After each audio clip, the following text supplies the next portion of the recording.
Kalau ingin mendapatkan Lailatul Qadar, hindari dua perkara. Jangan sibuk mencari tanda-tanda dan jangan sibuk mencari tanggal ganjil. Anda tidak akan dapat. Tapi sibukkan, hidupkan 10 malam terakhir Ramadan, pasti kita dapat. Ulama sudah memerinci tentang masalah tanda-tanda kalau malam itu Lailatul Qadar, baik sebelum, baik sedang atau sesudah.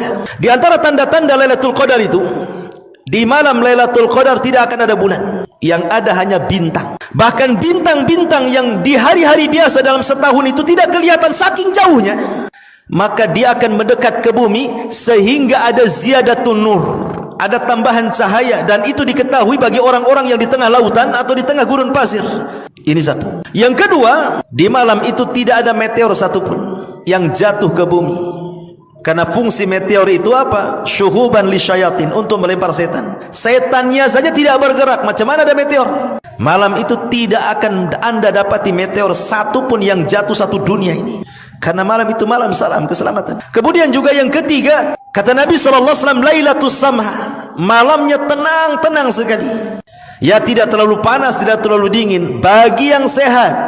Kemudian juga, apakah harus seperti itu? Maksudnya cuacanya sepoi-sepoi, angin tidak terlalu kencang, senang. Enggak, terkadang Lailatul Qadar pun bisa terjadi dengan hujan deras.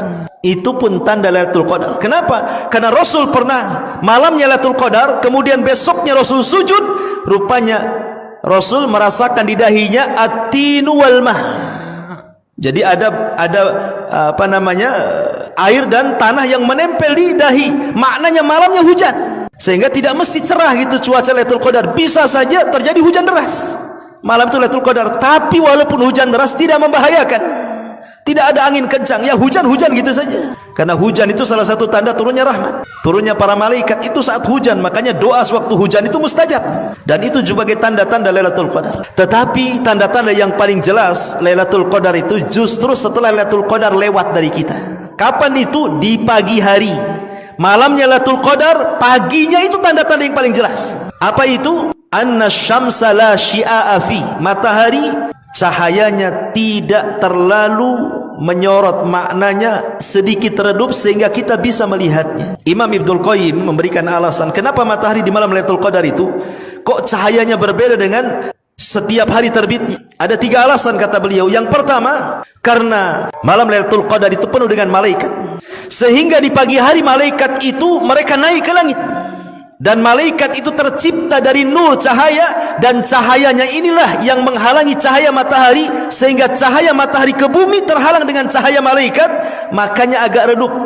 Yang kedua, di dalam hadis Nabi SAW, kenapa kita dilarang solat saat terbit dan terbenam? Karena di situ ada 2 tanduk syaitan. Dan malam Lailatul Qadar tidak ada setan, sehingga setan tercipta dari api, kemudian matahari juga punya panas seperti api, sehingga ketika api bertemu dengan cahaya matahari, makanya kemudian silau sekali. Tapi ketika setan tidak ada, berarti matahari terbit sebagaimana awal penciptaannya, makanya agak redup dan bisa dilihat. Ini satu pendapat juga.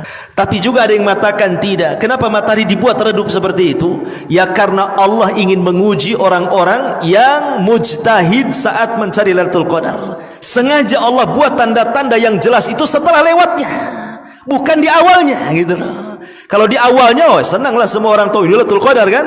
Ketika tanda itu di akhirnya, maka orang akan menyesal, kenapa semalam saya tidak qiyamul lail, kenapa saya tidak baca Quran, kenapa saya tidak berdoa, dan begitu seterusnya.